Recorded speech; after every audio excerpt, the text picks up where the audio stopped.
अच्छा ये बताएं कि मुल्क के हालात के मुतल्लिक आप क्या बहुत कहना ही चाहें? नाजुक हालात चल रहे हैं मुल्क के, बहुत ही हालात। बहुत ही नाजुक हालात हैं। अच्छा अगर वोट देने की बारी है तो आप कौन सी पार्टी को वोट आम देंगे? आज़ाद उम्मीदवार हैं, किसी को भी नहीं दे सकते, किसी को भी नहीं दे सकते। नहीं दे सकते। अच्छा जो मुल्क का फायदा नहीं सोचता हमने उसको क्या वोट देने, जो अवाम बेचारी जलील हो रही तो है। एक नई पार्टी आई है तहरीक लब्बैक पाकिस्तान जो मजहबी सियासी जमात नहीं, वो जो मौलवी हैं उनको नहीं देना हमने, मौलवी तो तुझे पता मौलवियों को वोट क्यों नहीं देना नहीं चाहते देना, आप? बस उसकी वजह क्या है? वजह नहीं है, बताते ना, हम देना नहीं चाहते।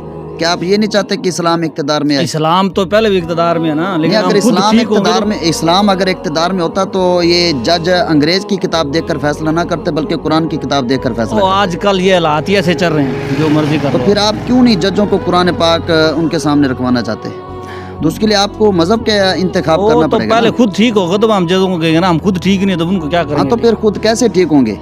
और कुछ आप अमाल करने पड़ेंगे ना, अच्छे काम करने अमाल कब करेंगे हम? पड़ेंगे। जब मर जाएंगे फिर करेंगे।